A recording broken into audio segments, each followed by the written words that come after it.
Yo, yo, yo, good morning, good morning, good morning, good morning, good people. WTP Sports News live and in the building this morning. We're going to be talking about a wide range of sports topics. Please hit that like button, subscribe to the channels. We're happy to have you here. Me, myself, I go by Post Game. You can find the Post Game podcast on YouTube at Post Game 86. And I got a very special guest with me this morning, my man Mossberger, Level Up Sports 10. How you doing this morning, Moss? Moss? Man, feeling good, feeling great, sleeping. Man, it's just crazy because of the grind that we be on, man. I've been chopping it up with you since last night, and I had got off and got home at about 6 something this morning, close to 7 o'clock, anticipating this stream. Once you dropped it in the chat yesterday, and I dozed off. And you've been calling me and blowing me up. And I said, Post, I'm getting up.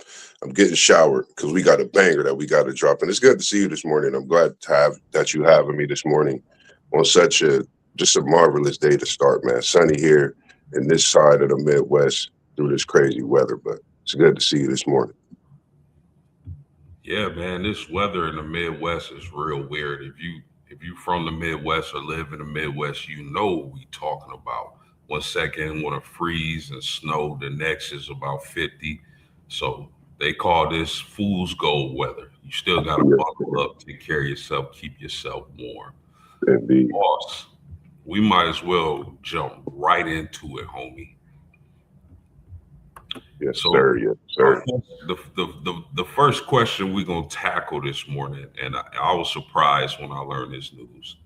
Floyd Money Mayweather and Mike Tyson will have an exhibition fight sometime in the spring.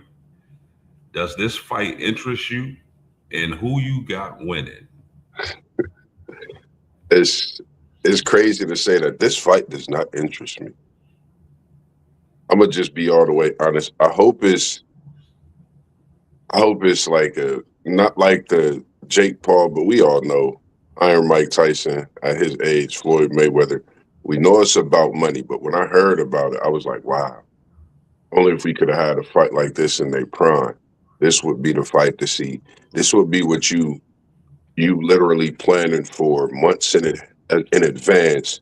You might go a little over in the bank account for planning for this type of fight.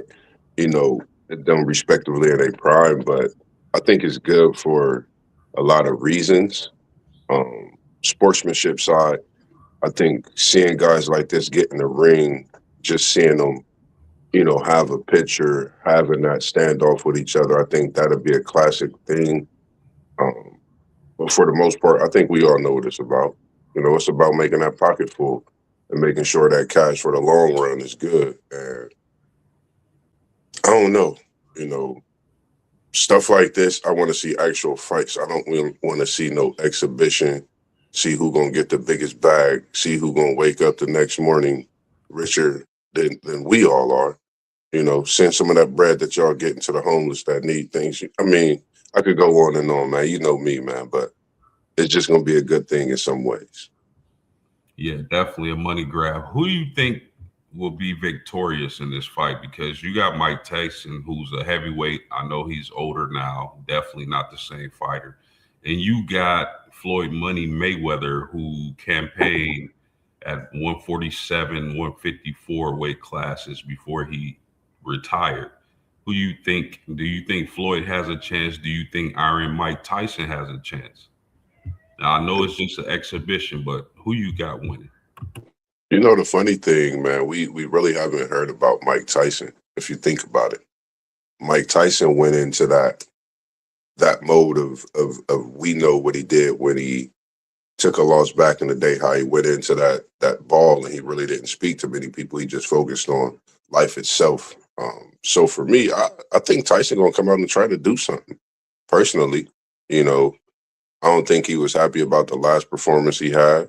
The situation at hand with cheeks out and all that madness with the Jake Paul situation. I think he come in more of an Iron Mike Tyson, prepared and ready for the fight, just to get out there and show that he can still do things at his age. Um, I'm gonna go Floyd Mayweather, man. I think he's gonna try to knock Mike out for some odd reason, man.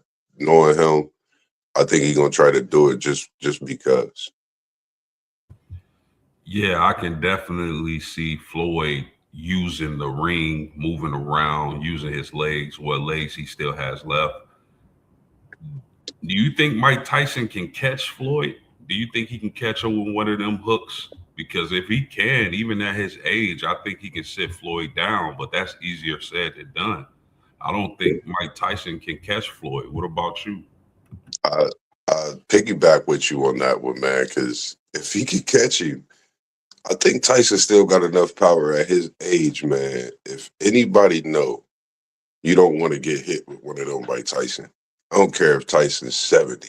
I can still feel it post. So for sure you might want to move and stay out the way, Floyd, because Tyson gonna be trying to hit you with one of them lefts.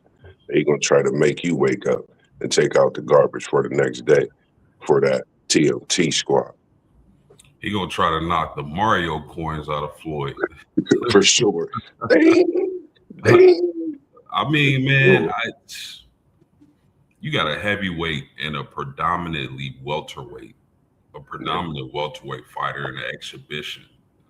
I mean, does it interest me? Given the names, yeah, I'm gonna tune in and watch. It's Floyd Mayweather, it's Mike Tyson. What bigger two names than that? I'm not looking for no skilled, action-packed fight. I really could see Floyd, trying to avoiding Mike Tyson for the majority of the rounds and kind of sneaking in, giving him a couple pot shots, and winning on decision. But I just can't see Mike Tyson winning, even though he's the bigger, stronger guy, because Yeah. I have a hard time imagining Mike Tyson catching Floyd Mayweather with a big shot. And I have a hard time seeing a fight like this and Floyd Mayweather sitting in a pocket with Mike Tyson and let him get off. Floyd's gonna be moving around the ring. That's one thing For for sure. sure. Two things for certain. Floyd is going to be moving around the ring. So, I mean, does it interest me? Yeah, it's Floyd Mayweather and Mike Tyson.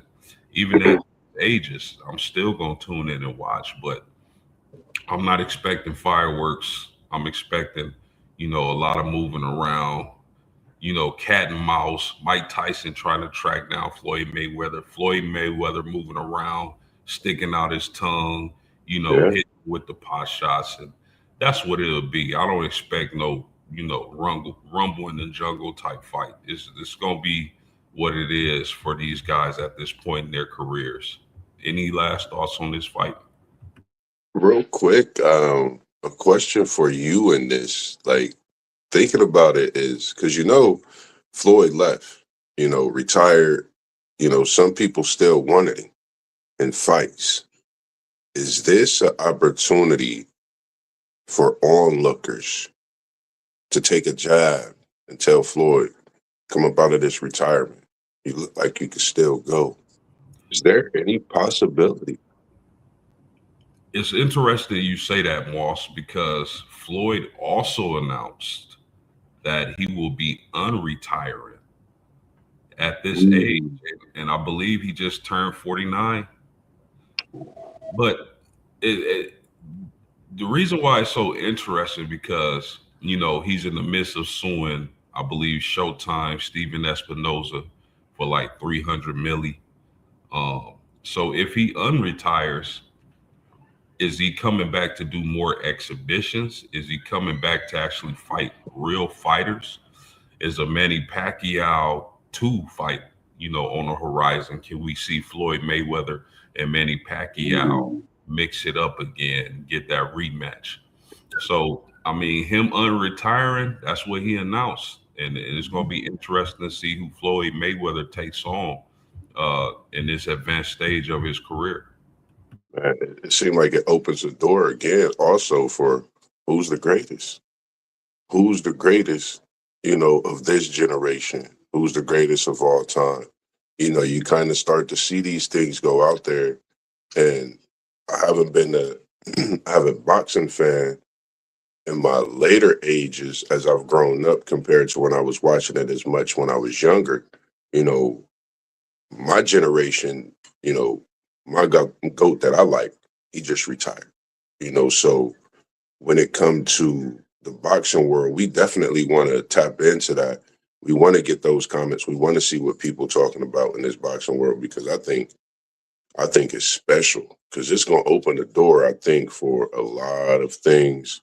Pacquiao, Mayweather, that would be something to see. Both of them respectively. Now that's a fight. I think that you would get a fight out of for sure. So, man, I like the fact that you brought that up and mentioned that as well. 300 mil, that's a lot. And man, he We're, could definitely get it. when we talk about Floyd Mayweather and uh and Manny Pacquiao, we saw the first fight years ago. A lot of people were disappointed. They felt like this fight should have been made years before it actually happened. If Floyd Mayweather and Manny Pacquiao were to step in the ring, let's say a year from now, who would you favor in that fight, and what would that fight look like? Oh man, it's a lot of people may be mad at me. I don't care what people say, what people's opinion on a lot of things, in life. My opinion, I've liked, Manny Pacquiao for a while. He might come out and try to win a fight.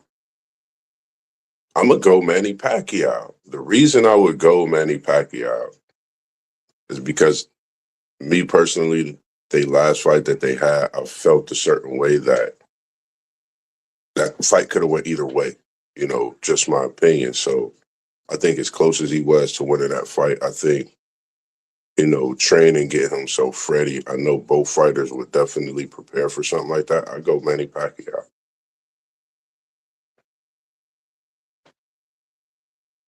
So you like Manny Pacquiao in the rematch? I like Manny Pacquiao in a rematch. When it comes to boxing rematches, it's totally different than any kind of rematch. Some opponents come in more so not prepared, thinking they've prepared enough when that fighter has prepared for two fights in one. The loser most of the time. And I don't know. I just like the way Pacquiao always prepared for fights. I think he could have won the last fight either way. It could have went. Um, it's just my opinion. Like I know people gonna scold me in the comments. I'm ready for it. Um, like I said, Floyd Mayweather. He's not my greatest. When it comes to boxing and this generation or even period. I know some people have him as their greatest, but for me, he's not my greatest. No disrespect. We know the resume. We know what he's done. He's cooked up since he stepped in the ring. But I'm just, uh, I'm just not. He's not my greatest. In other words, Yeah, no doubt, no doubt. We got Donnell in the chat. Good morning. How you doing, sir? He said Tyson will have to beat Floyd's body in the early rounds. I definitely agree with that. The only problem with it is, can Tyson catch Mayweather's body? yeah, I think he's going to be swinging that air because Mayweather is not going to stand still and take that punishment from a heavyweight, even at Mike Tyson's advanced age. I think he still has some pop on those hooks. But I think Floyd Mayweather knows that, and he's going to be trying to run around the ring. definitely, I agree for sure.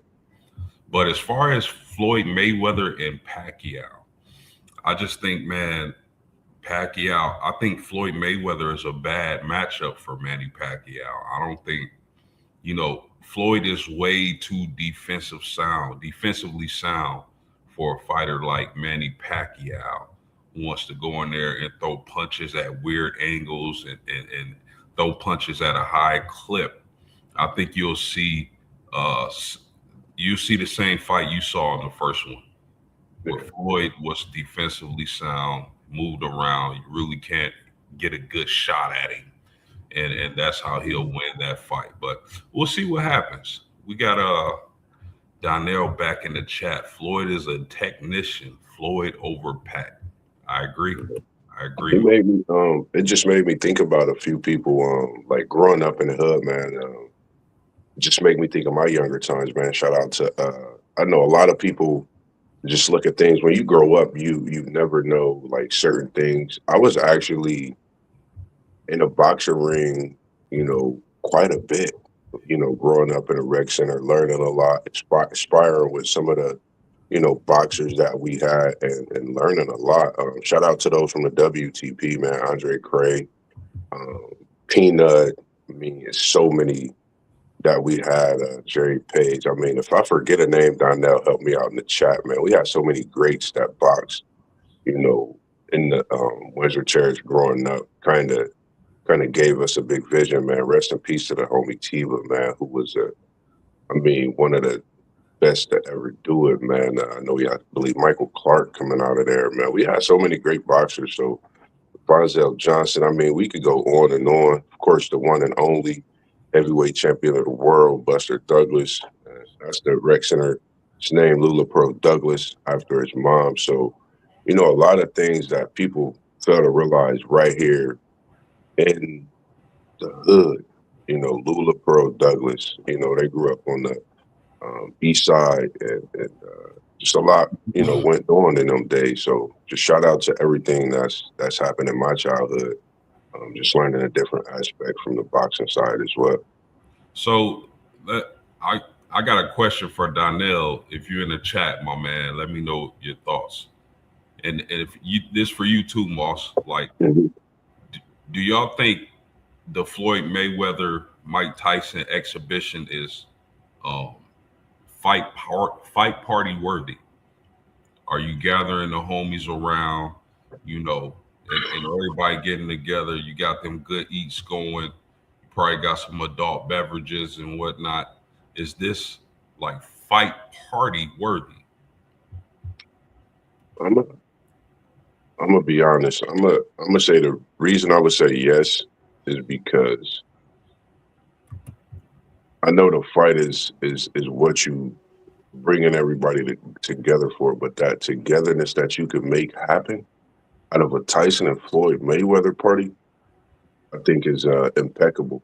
I think you could heal some things in that type of situation. So I'm gonna say, yeah, get the wings going. You know, get that barbecue grill smoking from about 12 p.m. in the afternoon till the fight start. I think the undercards would be something great to watch as well. As we have been seeing in these last few fights, the undercards has been something special. Also, so for me, I'm gonna go with yeah. I'm gonna say yes. Go ahead and light up the smoker, grills, invite the family over, beverages. Everything is good in the hood for this big showdown. Our man SEC Sean is in the chat. Good morning. Good morning to you, my man. He said Floyd is almost impossible to hit, but if Tyson can connect a few, he has a shot. That was my same thoughts, man. You know how we both think alike. It's funny. It's funny. SEC Sean. Good morning, SEC Sean. Look, it says good liar, but this is not an actual alcoholic beverage, man. It is a premium non-alcoholic brew. American IPA, man. Good liar. It's a great one. I had a little bit a few weeks ago, so make sure you tap into that as well. Yeah, y'all know our man Moss just trying to get our sponsorship game up. So you know that's what he do. Donnell said Mike Clark, Tony Snow, Humor Kennedy, etc. Man, Tony, the you talking about? Oh, we talking about Tony the? Oh my man, we had some like we really like post man. I'm gonna tell you this, man. Like growing up in the hood, man, you had to know how to throw them hands, man. It take me back to sometimes. I know me and my brothers got jumped growing up in the hood, but we learned a lot from that. But you really had to have them hands. I think that's something that pushed some of us into that boxing ring. But I mean, it's man, just seeing that list made me think about man, so many greats that we have, man. So many, so many. No doubt. I mean, I got to question your childhood if you never gotten in any fist fights, you know. You ain't got no fist fight or got an ass whooping, man. I don't know what to tell you, my brother.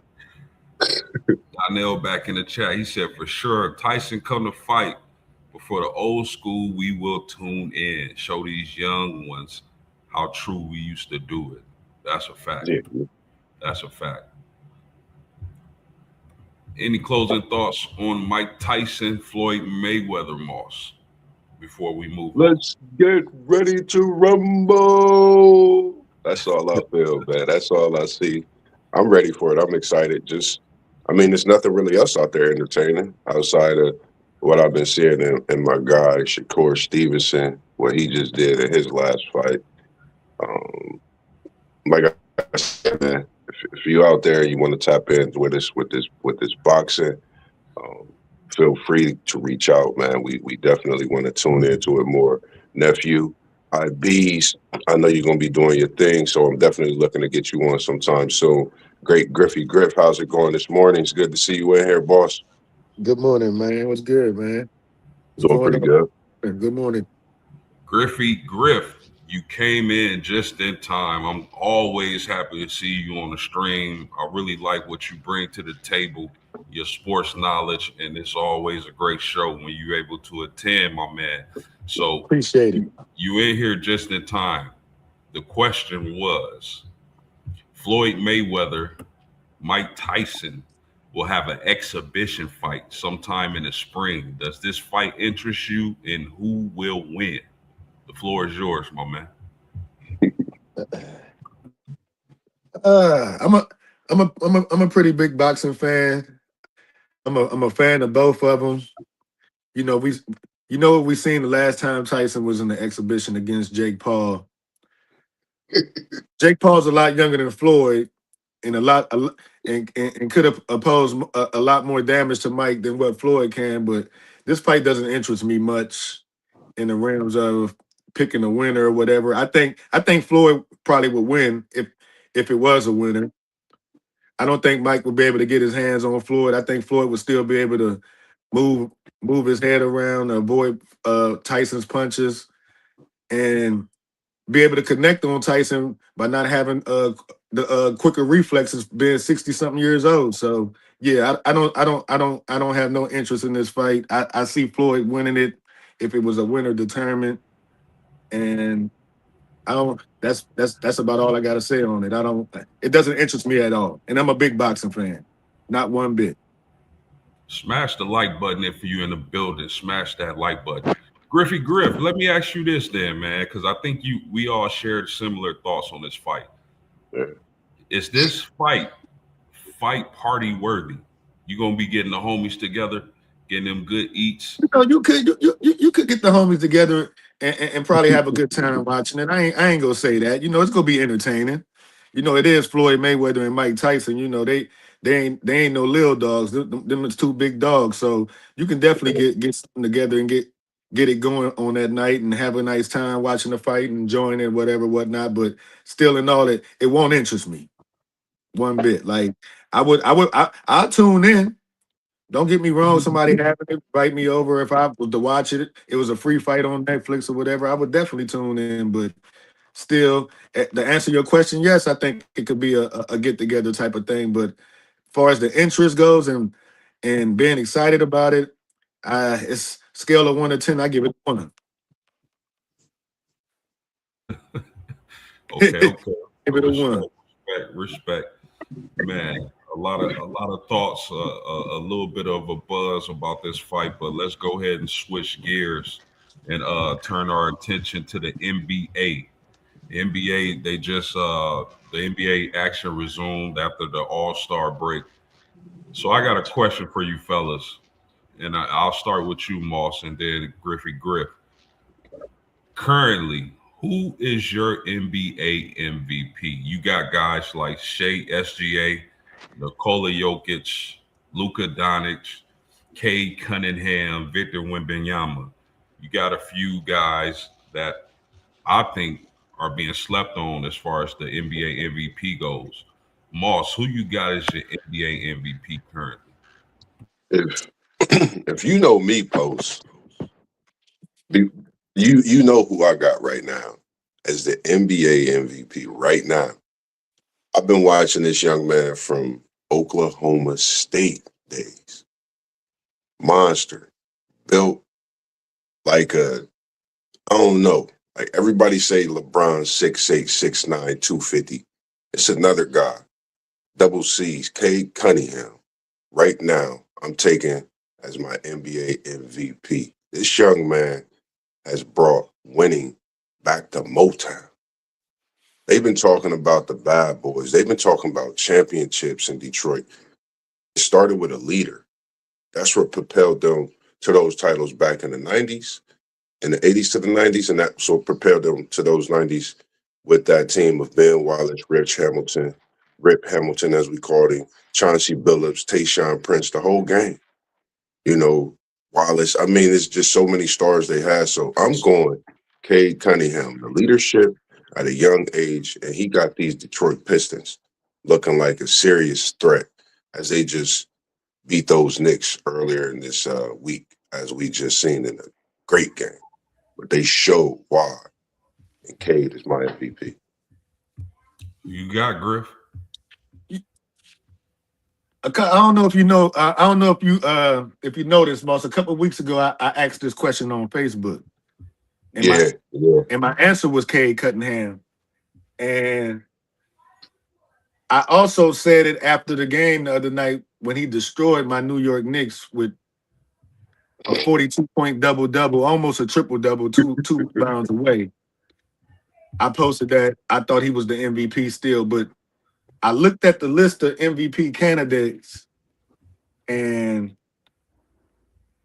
I don't want to give it to him quite yet, but he has to be in the top three. It has to be a race between him, Jokic, and Shea right now. And between the three, Cade has done more with less. He's the only offensive playmaker on that Detroit team.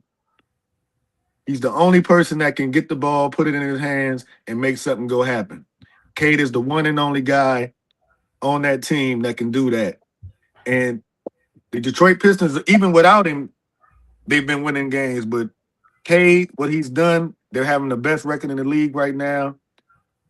He's definitely top three. And if Detroit finishes the season as the number one seed in the NBA, there's no way I don't think you can't give it to him. He's been that guy. And what he did to the Knicks the other night, they didn't have no answer. OG on him, Mikhail on him, Alvarado. They even bought in the kids SoCan they just got from off of waivers from San Antonio. They couldn't put nobody on that guy. Nobody. He's clear. He's on his way to getting his first MVP. If he can continue Detroit on the track that they're going with the best record in the league, I don't see no way how you can't give it to him. Yeah, those are great points. Currently, I would have to lean to Cade myself, but there's one guy who I think people don't talk enough about, and that is Jaylen Brown of the Boston Celtics. And I'm gonna tell y'all why. Yeah. 29 points per game, career highs in points, assists, rebounds. Their best player is out, has been out, may not come back, may come back. We don't know, right? Come in. The Boston Celtics are second in the East. Why aren't more people talking about Jaylen Brown? Now, I get it. Cade Cunningham, I definitely think top three. Shea Gilgeous top three. But I think Jaylen Brown also is a top three candidate. What's y'all thoughts on that? Oh, I definitely. Go ahead, Moss. Nah, you good. That's what you here for, the great Griffin. Okay. Talk to him, man. Okay. Yeah, that's a wonderful pick. What Jaylen Brown has done with the Celtics after Tatum being out all summer after his Achilles injury, Boston being the number 2 seed in the East right now. Yes, indeed, he's a MVP candidate. Would I pull him in my top 3 right now?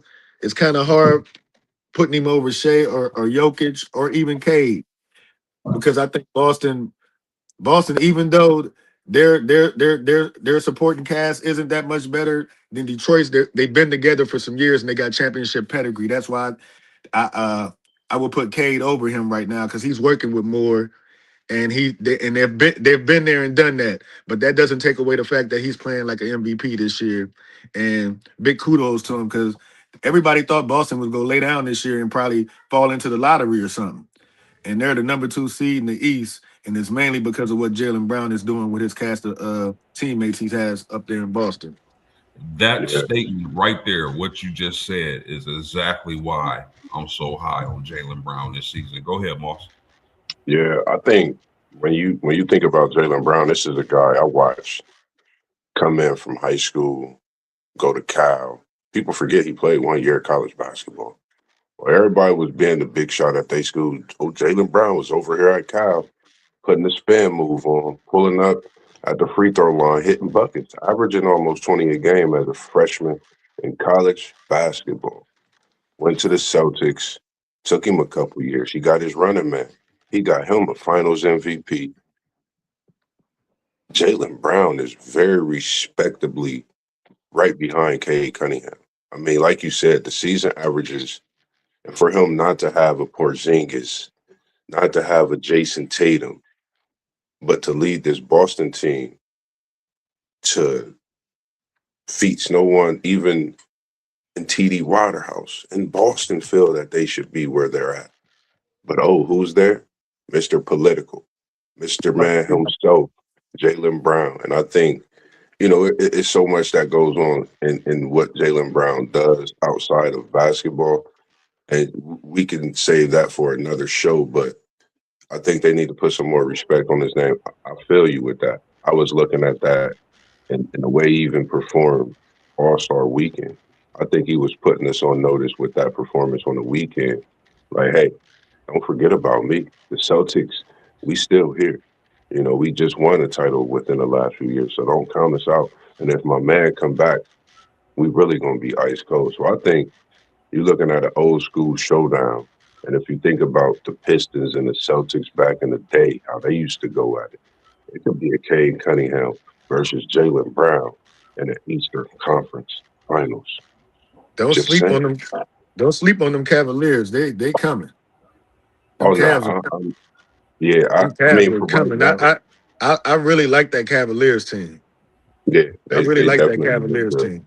So Yeah, let's look at SEC Sean's comment. He says Cooper Flag the easy rookie of the year. What's your thoughts?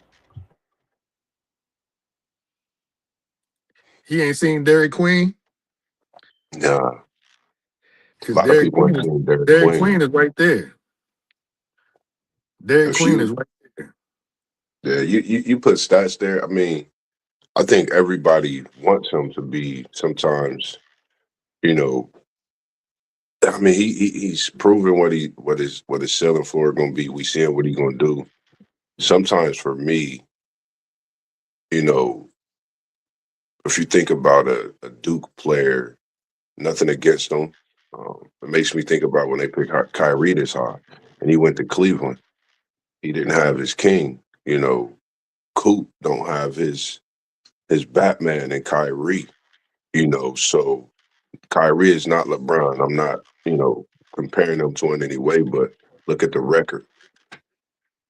Look at Cleveland's record, and then you look at Dallas's record in this situation. Like, I don't know. Me personally, What you getting to eat? everybody want to say Coop. I'm just gonna say I don't know. It's still in the air to me because Queen, that boy over there balling too, man. He definitely playing some great basketball. Man, you know what's crazy is Cooper Flag is actually supposed to be in this upcoming rookie class. He reclassified so he can be a year early. Real quick, what's y'all thoughts? Do y'all think Cooper Flag would go one if he was in this upcoming draft, this upcoming year's draft? Do y'all think he'll go one? No, I don't think so.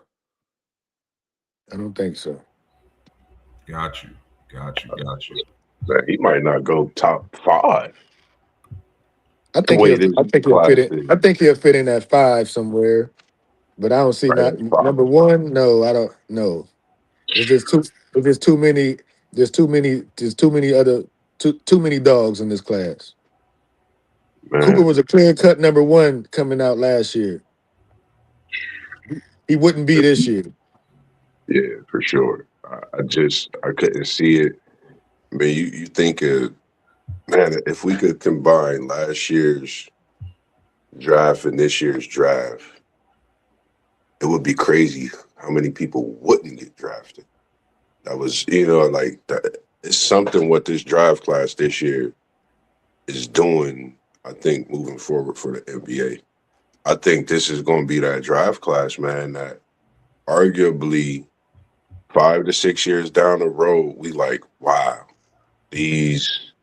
This is a class we really gotta look at. It might be the greatest. I just think they really that good because you got a lot of freshmen and they're getting better by the week in college basketball. Or it's another freshman that's topping the charts and climbing the charts, throughout their production, and they getting stronger throughout the season. So I don't know. Like I say five at the highest for Cooper Flag if he was in this year's draft. I just think it's that much talent. I think it's a lot. It's some players that's very way talented, more than him. It's my opinion. Interesting. Uh, if, if you're in the chat, take the time to hit the like button. It helps us. It helps us out tremendously. Get this good content to a lot of different people. Subscribe to the channels. Whatever channels you viewing this on, go ahead and subscribe. Take a second, subscribe to the channels. Turn that bell notification on so you know when we drop in that game. Let's move on though. Let's take our Real, attention to the NFL. Oh, real go ahead. quick, Coach, before we switch over to the NFL while we was talking basketball, great Griffey Griff. I know you dressed for something special. I don't know if it's work. Yeah, I'm about to. I'm about Talk to. I'm to about us, to. man. I'm about to drop my daughter off. We got a game today. We got our sectional final today. Yeah, Win this, yeah. we go obviously I think win this one, move on to the district. But yeah, we got a game today at 1 o'clock at Harvest Prep. But I Talk your really, I shit, man. really, I really want City League TV to come check us out if we make it to the regional final. Y'all gotta get at that game. Yes, sir. We trying to make sure with some of the stuff with the coverage is crazy. I know me and T1 talked about that. So some of that stuff, but we definitely got you on, man. We You know, appreciate you I know y'all schedule be tight and everything. But I think it'll be, a big thing. A Columbus school with the opportunity to go to the state. That'll be a good, a Oh yeah, good, a good broadcast for y'all.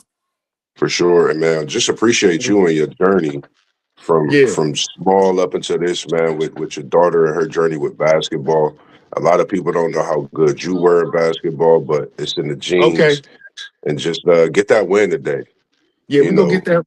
We gonna definitely try to get this win today. Like you said, I appreciate what you said. We 3 straight district titles. You know, we don't. She done had a pretty good high school career. Three district titles. We made the regional final last year. You know, 4-year varsity player. I injured her sophomore year. She tore a meniscus not once but twice. So that was a little setback. But she stayed at it. Came back junior year. So senior year been solid. Chance to get to the state. Got a commitment to go play college ball. So can't complain about none of that, bro. minor setback for a major comeback, and what she's doing, man. We just here at WTP Sports do myself, Level Up Sports 10, post game 86, man. We appreciate what your daughter Shania is doing on the court and off the court, and what you guys are doing and the parenting and just raising her to be a great kid, man. And success is only starting, man. I'm gonna Yeah, claim that state championship. I know the grind that those girls been on, and it's gonna pay off, especially through her injuries and her perseverance, her resilience to continue to play when you're going through something like that. I know how injuries could be. It's tough to come back from, but shout out to her hard work and dedication and get that win today. Shoot thank that you, three bro. ball, hit that crossover, because I'll be seeing the highlights and be that dog that we know you are. And she Mossberg love of she Level love Up that three Sports 10. ball. Yes, sir. I'm Thank ready you, for that bro. conversation once that state championship is in the bag this season, and I'm gonna claim it for y'all in Thank advance you. for sure. Thank you, bro. I appreciate y'all. I just wanted to check in with y'all because, like you said, you seen me. I am getting ready to get up out of here. So y'all continue to have a good show, man. I'll holler at y'all fellas later, man. Yes, sir, man. We appreciate you, man. We For appreciate sure, you. man. Salute, Have dog. a good Saturday. Hey, you Yes, too. sir. Much love, man. Same to you. Y'all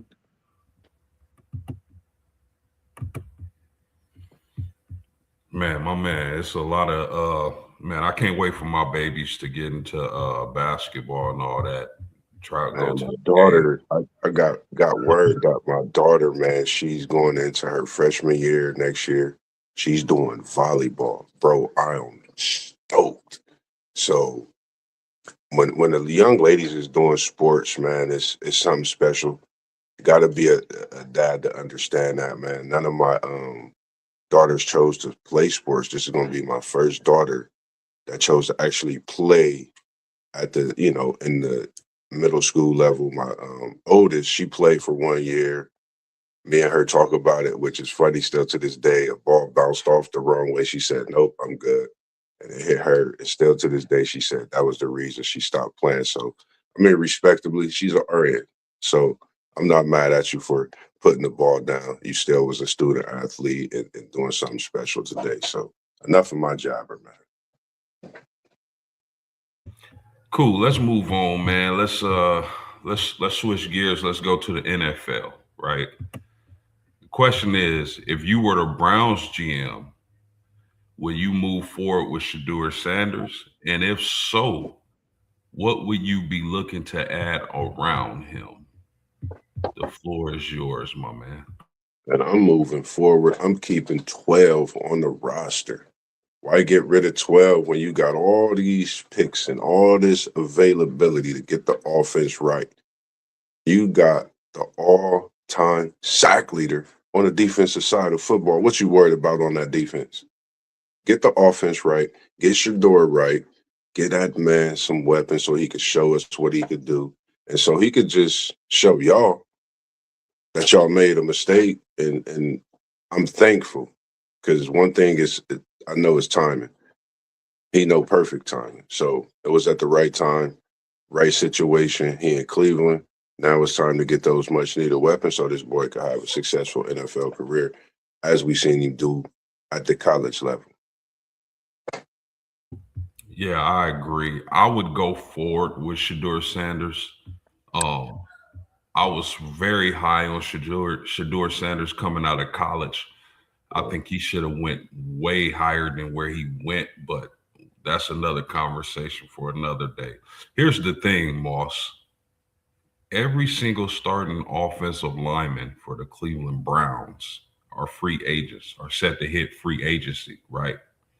Hmm. So they definitely have to make sure they sign at least three or four of those guys.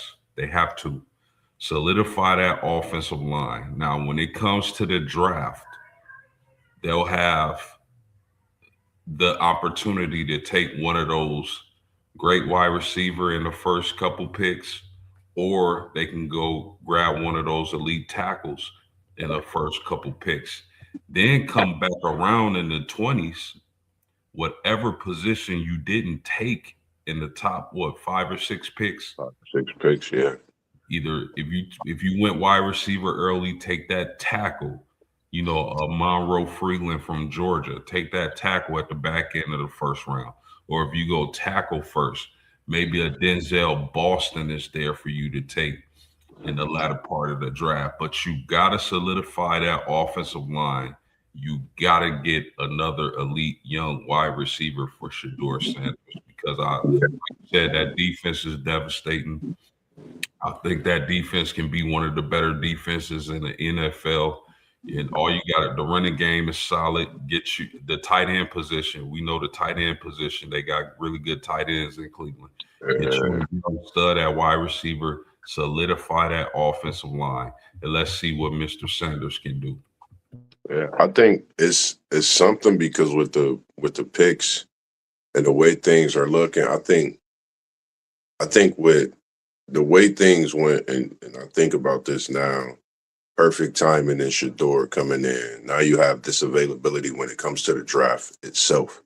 So you could really go ahead and grab you that offensive tackle early. But if Tate or Makai Lemon is there, I think those are two players you cannot pass up. We all know the talent that they possess. I think those, if they're there, you have to get them. I think that offensive tackle will be rewarded to you later down that in that line.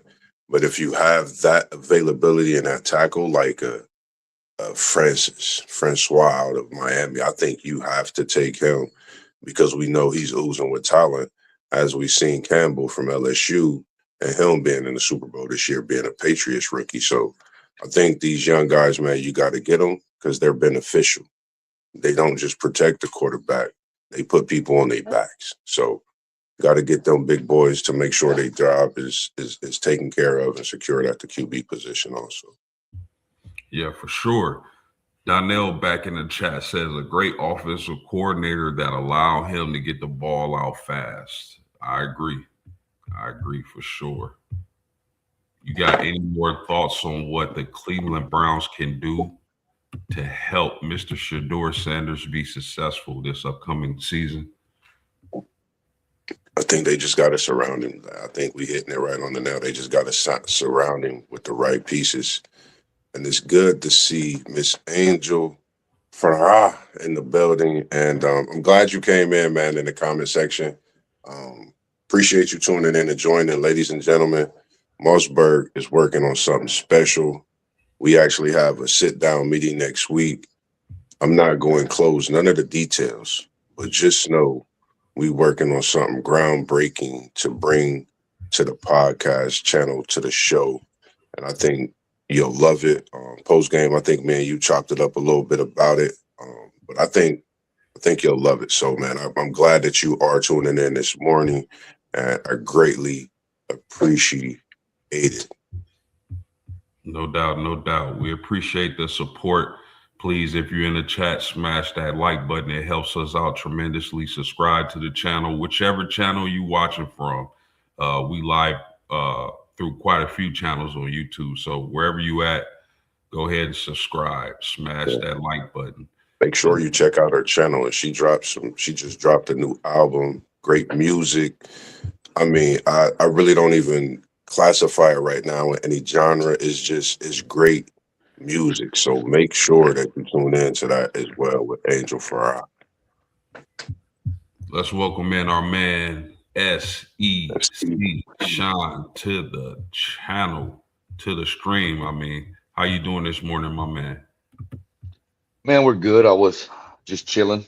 Was gonna stay off and kind of prep for my NASCAR stuff this weekend, but they rained down in the Atlanta area, so they canceled qualifying. So I thought, well, let me jump on here with these my homies up here and let's see what we can chop it up. Yes, sir. Yes, sir. Appreciate you joining as well. I,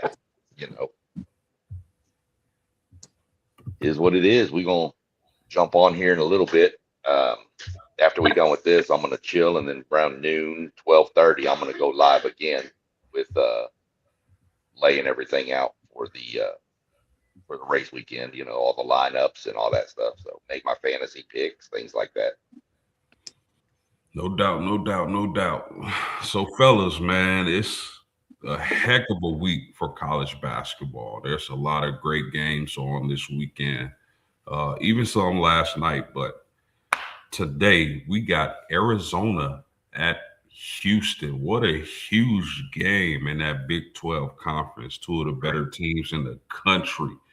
So just give me your thoughts on this game and who you got winning and why. Go ahead, SEC Sean. Chatted on this a little bit last night too, me and Doug. I got Arizona in a close one, even though it's at Houston. Reason being is, and I told this last night, is I think Arizona has more scoring threats than Houston does.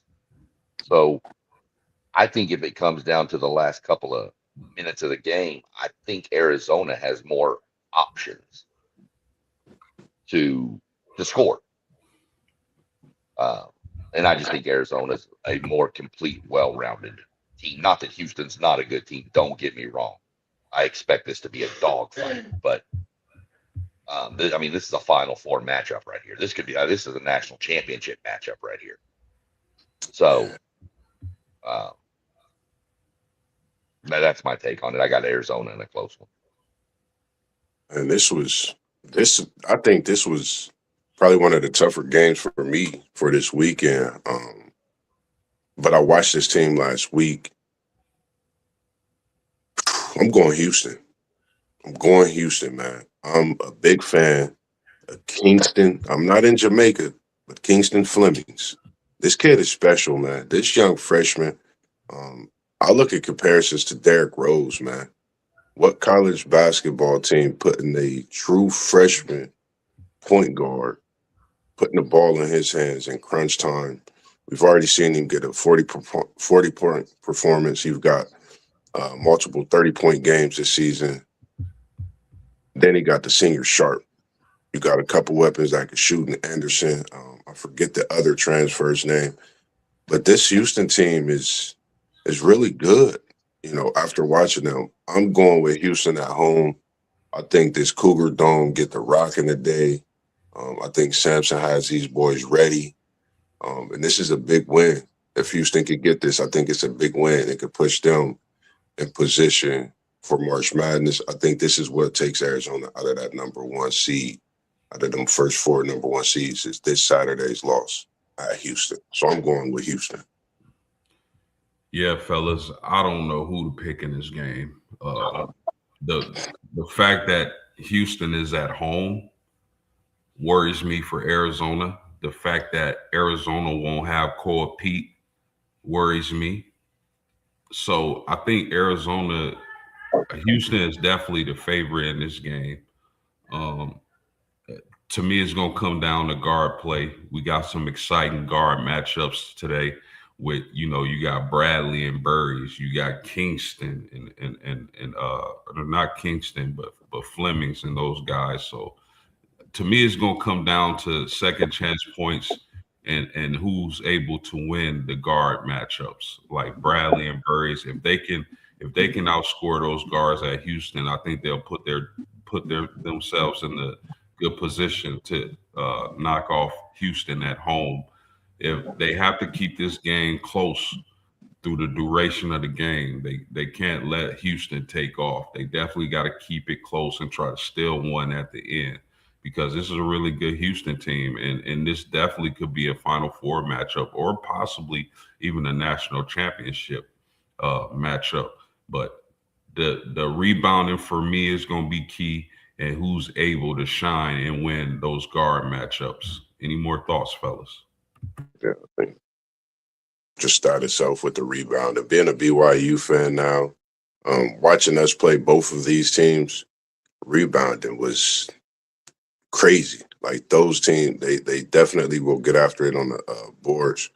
So, like you said, I'm looking at the rebounds and guard play, man. I think we looking at some of the top guards in college basketball in the Big 12 as well. You know, Burries, talking about Flemings, freshman. It's crazy. You know, then you got Bradley for Arizona, a senior leader. So they definitely coming at you in multiple ways, like SEC Sean said. I don't know what it is about Houston this last couple of weeks that's seem like they picking up steam. You know, they picking up steam in the right time. I'll throw in a little extra on this. I think Arizona has to withstand the energy in the start of the game. That Houston crowd's going to be electric. Those people love that Houston Cougar basketball team down there.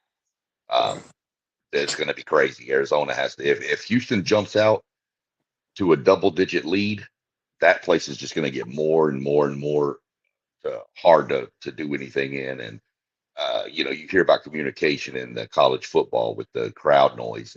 It can affect your, calling plays. If you're yelling out, screen, screen, screen, you may not hear them. So Arizona has to withstand the energy early in my mind. And you dead on post. They got to keep it close. Yeah, no doubt, no doubt, no doubt. We got another banger of a matchup, fellas. Michigan, number one Michigan at Duke today. Mossberg, lead us off, man. Who you got winning this game, and what are some keys to victory for either one of these teams? This is probably one of the, of course, tougher matchups too when it comes to when a non-conference this late in the season. Um, Michigan's not number one for no reason. They're not no slouch. They really coming at you in different ways. But I think one of the key factors for me with this Michigan team having a Cadeau. Cadeau has experience playing in Cameron, playing against this Duke team. So I think having that experience and you coming in with the number one team, they have to beat you in their place. It's easier going there, but we know what the Dookies are like. We know what the Cameron crazies are. And Miss Graham, I'm sorry, little bro, I'm sorry. I got Lindenborg and Parlay Poe, Big Bronny Hughes, OG. I got your Wolverines today in a close battle against the Booze brothers. Michigan by 2 in a thriller. Instant classic. This is something that takes me back to Grant Hill, Chris Webber. I think about all those. This is the first time they've played in a number one, number two matchup since then. And Michigan, Duke won. Michigan wins. Lindenborg for 30. Okay, okay. SEC Sean, what you got, my man? Man, first off, this game isn't at Duke. This game is in Washington, D.C., at the Capital One Center. So that's an advantage for Michigan, is not having to face all those little dudes jumping around all over the place. I don't think this game's close. I honestly don't. I think Michigan blows them out. I think Michigan beats them by 12, 14 points easy. I think Michigan has the size to contain Boozer. I think Michigan's right there with Arizona as best team in the nation. I know Arizona has dropped a couple games in a row, but when's the last time we saw an undefeated college basketball team in Division One? I mean, be real about that. So, Miami, Ohio. Let's put them up. Speaking of them, I'm gonna get a comment about them after we're done with this game. I heard yesterday me and Doug talked about. My biggest thing is this is the weirdest time of the year to have a super matchup between, what is it, 1 and 3 this late in the season, and they're out of conference. That's a little weird to me, the way the scheduling worked out with that. So I'm excited for it. Don't get me wrong, but just odd to me. Arizona, Houston, yeah, that's a 2-4, but they're in the same conference. So I see that matchup, but this one I don't. Weird to me.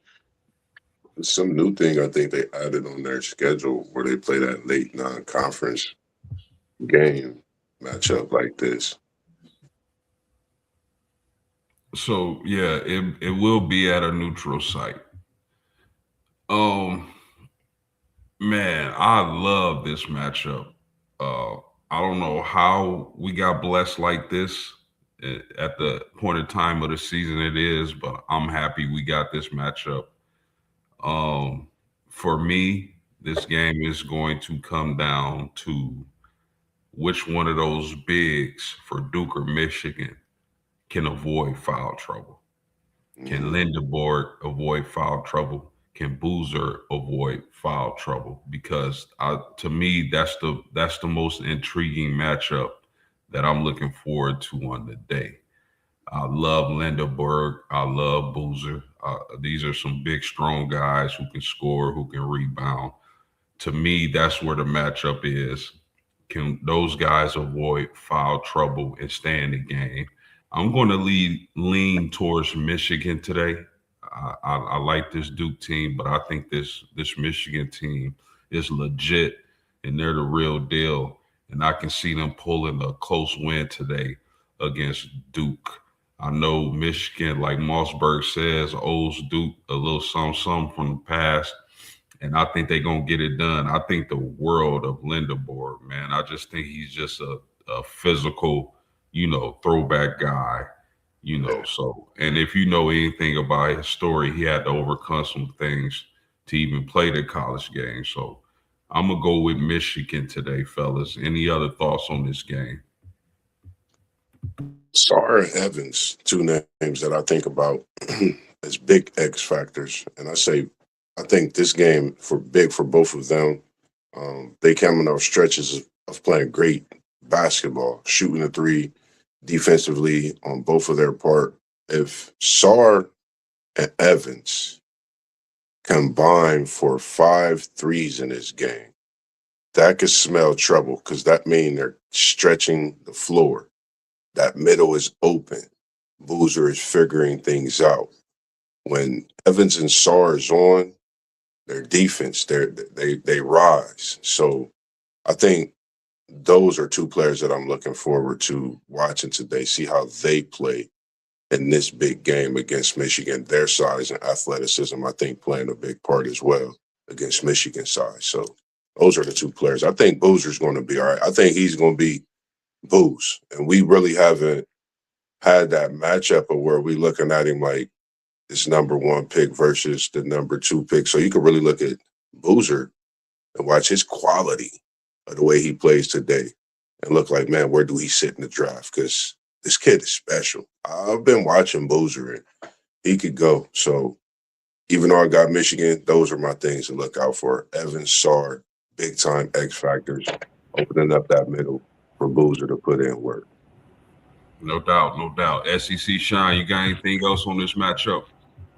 No, pretty much touched on it all for this matchup.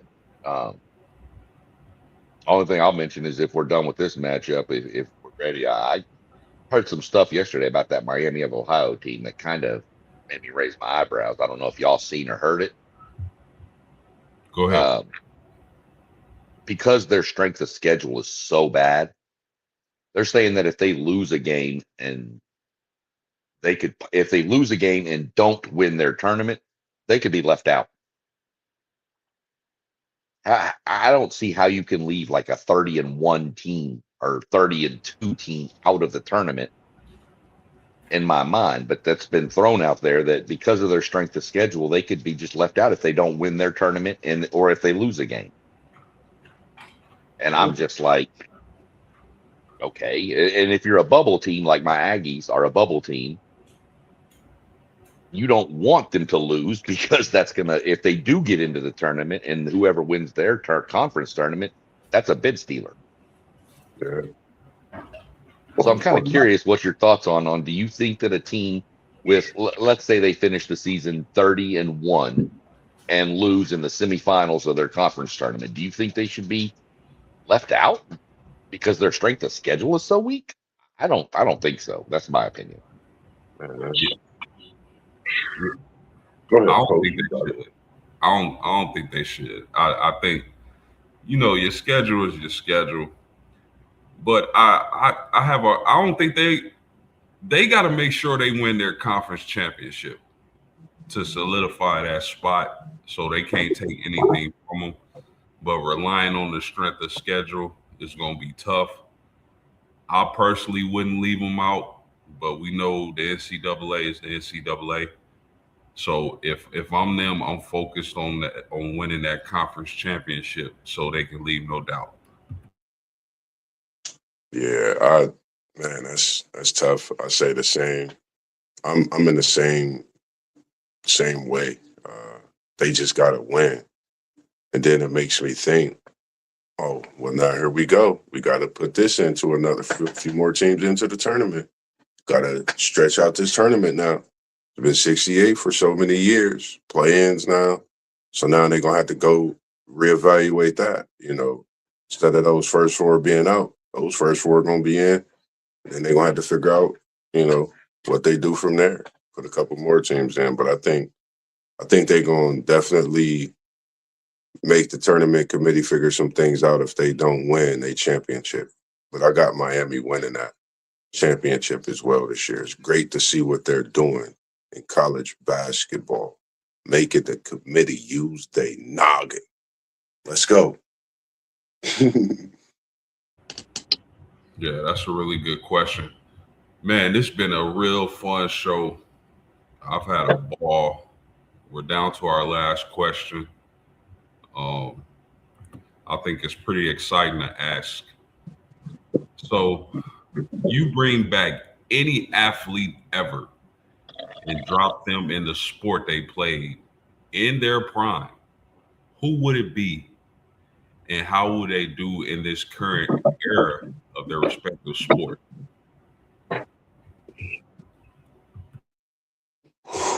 I'll I'm gonna jump off. I don't think that this is the easiest. I mean, a lot of people when you ask this question are gonna jump and say, "Give me LeBron" or "Give me Jordan." Give me Jordan. Give me Jordan. This isn't Jordan style era NBA. Um, I'm gonna change it up, and I'm gonna give you two. One from baseball and one from hockey. You, I I'd knew love to you see would go Mickey. to. I'd love to see Mickey Mantle playing in this era of baseball. Five-tool player. I'd love to see Mickey Mantle in his prime play. One of my favorite baseball players of all time.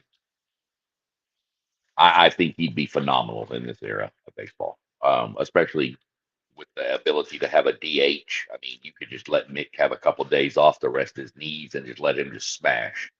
Um, and if you want to jump over to hockey, give me Wayne Gretzky. I'd love to see Wayne Gretzky in this wide open, more offensive minded NHL.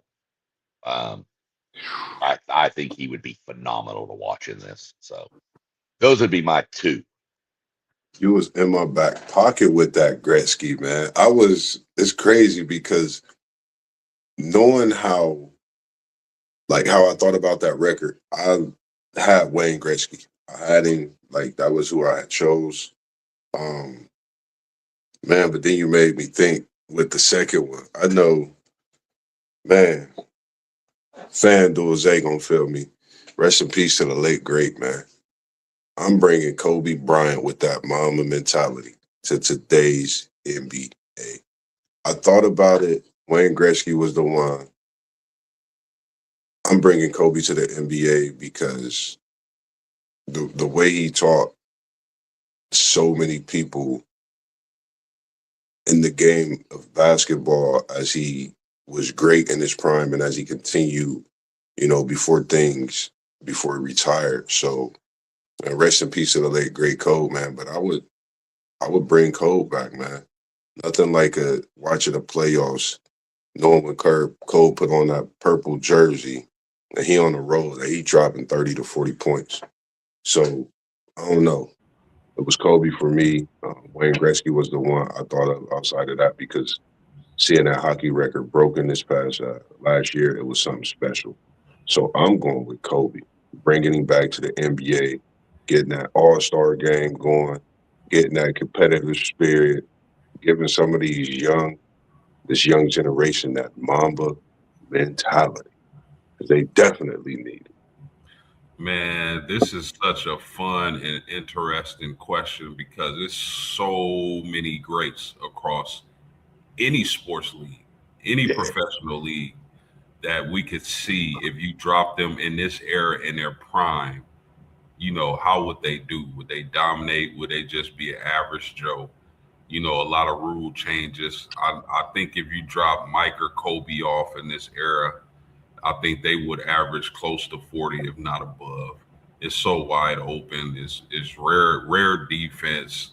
I mean, you got the great one, the king, Wayne Gretzky in hockey. In baseball, you think about pitchers like Nolan Ryan and guys like that. I mean, boxing, Sugar Ray Leonard, Muhammad Ali. How would they fare in this era? It's- Man, it's so many ways. It's so many, you know, different ways you can go when this question is asked. I wanted to say Kobe, but you said Kobe. I think Kobe would be tremendous in this era. I definitely think he would change a few guys who think he's not one of the greatest. He would change their opinion if he was dropped off in this era. But I want to see. I'm gonna just say this guy because y'all took some guys. I want to see Shaq in this era, prime Shaq. Yes, sir. I What had would it down on my paper. what would prime Shaq look like in this era of basketball? Will he still bulk up like he did when he got to the Lakers and punish guys, or will we see the slimmer, more agile, faster Shaq that was in Orlando with Penny Hardaway? That would be interesting to see because in this era of basketball, they getting up and down is really positionless. So it'd be interesting to see how Shaq would do as far as his body went. Would he stay slimmer like he was with the Orlando Magics and Penny Hardaway, or would he bulk up and be that dominant force like he was with the Lakers? So I would pick Shaq just based off that question. I would want to see how Shaq would do in this current era of NBA basketball. Man, I like that. I was thinking about that too because I'm like Shaq in Orlando running like a gazelle, dunking on Wemby. I mean, I had him on my list. It was so many people that was on this list. Kobe and Shaq definitely on the basketball side. Gretzky hockey. I thought about Jesse Owens. I thought about Pistol Pete. Um, even Michael Johnson and them gold suit shoes on the track and field. Like that's something I thought about as well. Ooh, he said. Ooh. Oh, that's a good one. Donnell in the chat. Thanks for tuning in and supporting my man. He said Lawrence Taylor with the tomahawk chop in the NFL, he would change the game again. Now, Lawrence Taylor in this era, where would he play? Because he was a middle linebacker. But I would think with his ability to get after passer, they would line him on the edge more. That's a really interesting one. What's your thoughts on that? Man, I think you just take Lawrence Taylor and put him anywhere on the field you want and just tell him go. there it is. That's it. I mean, I mean, you want to line him up at nose tackle? I don't care. You want to line him up at safety? I don't care. he getting there. Just go. But go ahead with your thoughts on that, Moss. And then I got an NFL player I want to see what y'all's thoughts are would be. I just I don't think we could go wrong with. I mean, any player but this one. And what's going on today's NFL?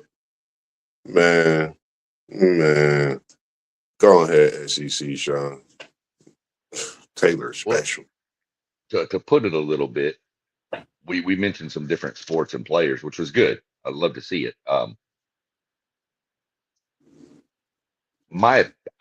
What would Dan Marino do in this era of NFL? Man, He or would get him Montana. a Super Bowl. Well, but Marino never won one. He would get him one. That's what I'm thinking, Yeah, he could really get him a Super Bowl in this era. right? He, He I, remind me of. Go ahead.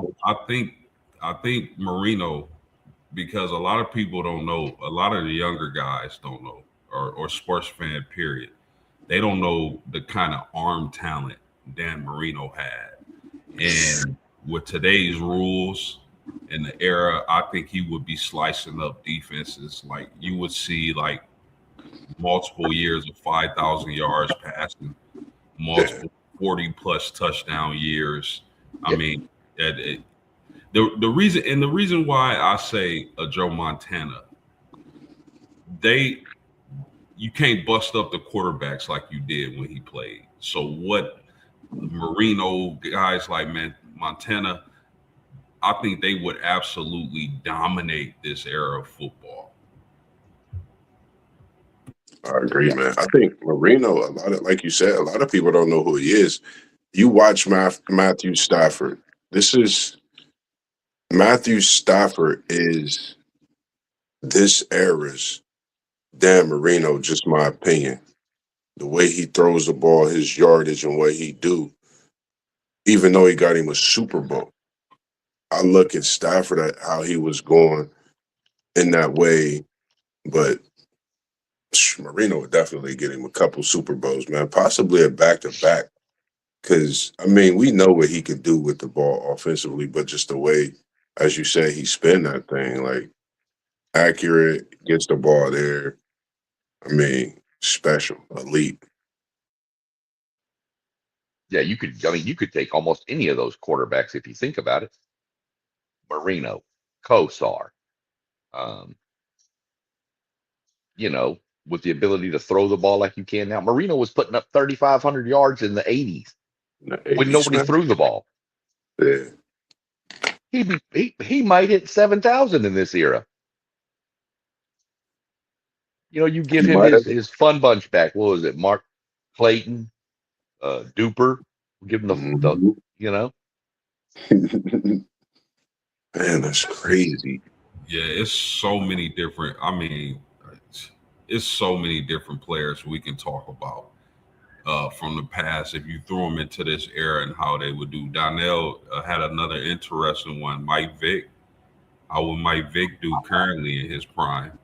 He definitely, Ooh. with his arm talent and his speed and agility, definitely would be a showstopper. I But would. man, it's so many different players across so many different sports that we would love to see in their prime in the current era. Go ahead, Moss. Nah, you good. You good. Just thinking about the boxing when we was thinking about that when you had talked about Sugar Ray Leonard. I just keep thinking about different sports and bringing people back. Um, I would bring Tyson and Roy Jones back in their prime to possibly go off at it with each other. Man, you talking about two left hands that's probably so dangerous to the boxing world, man. Like just epic. Rocky Marciano. I mean, it's so many throwback boxers. If we brought back in the prime today, the heavyweight class would be barbecue every Saturday night because it's gonna be a banger on. We got to shut the city down for these fights on Saturday. That's how good it would be. Yeah, Donnell also said Warren Moon. A lot of people don't know how good Warren Moon was. Run and shoot offense, man. Listen, whew, Yeah, you bring that Houston run and shoot, and it's going to get crazy. they ain't gonna know what to do. They ain't gonna. And That and it, that offense was crazy. yeah, and you know, to your point on boxing, Moss, a lot of people don't understand this about Muhammad Ali in his prime. It wasn't that he was a devastating puncher. It was that he was about 6'2", 200 plus pounds, and can move how he Move. moved. When he say float like a butterfly, he meant that. He was floating like a butterfly, bro. And that's what Yeah, made Muhammad Ali, in my opinion, so great was his size combined with his ability to move like that. So, any more thoughts before we get out of here, fellas? and just stay tuned in, man. I'm locking in. Got an interview locked in for Sunday evening at 5 p.m. Man, as we speak, he's preparing for a big game that tips off in about a half hour, 45 minutes in a City League championship. You got Afrocentric at Centennial. Looking to get a couple other things going as far as next week as well. Got to sit down and looking to bring something special to the stream in the next few weeks and moving forward throughout the rest of this year. And outside of that, I know SEC Shine got some great things coming with the NASCAR. Of course, we got some great talks in the morning coming for you all as well. But outside of that, with my jabbering, I'm gonna just sit back. And don't forget SEC Shine. You could get you some of this. It's a non-alcoholic brew. It's the Good Liar. It's pretty good. It's an IPA. stay reckless. So make sure you tap into that good liar, man. This is pretty good, man. Definitely. And if they want to sponsor the WTP Sports Dudes, we'll take it. Always, man. Always. Got to go make a visit. We'll all crack a can every day. Oh, I definitely would. Sponsorship. Anything in closing, SEC? Here's a quick little. This is something we can talk about in the chat. Something for a future show, because this made me think of it. The question we just did, which was we could spend a whole show on this question, by the way. But let's see if we can get something together where name a player you'd like to see injury free, that their career wasn't cut short by injury. Oh man, and what would they do? Bob Sanders. Tracy McGrady. See, I go a different route, and he played not too long ago in baseball. I'd love to see what Josh Hamilton could have been if he'd not got all screwed up with drugs and everything. You talking about a bat with a metal plate at the end of it? Dude. Wow. I saw him play for my Rangers for a couple years, and he was the most phenomenal athlete I've seen, as far as on a baseball field. But injuries and too much drugs got him. If he would have stayed straight, and I'd love to see him. He might have broke most damn records in baseball. Because that boy was special for sure. I like that. We're gonna definitely tap into that. Because I like Tracy McGrady. I want to dive it too deep into that, because we can say that for tomorrow morning. Right.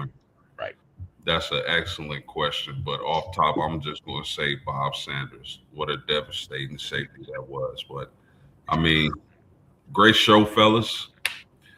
Like the video, subscribe to our channels. You see our channel scrolling at the bottom. You can find all of our individual podcasts on YouTube. We appreciate the support, and we out of here. Peace. Yes, sir. Peace. Appreciate y'all tuning in.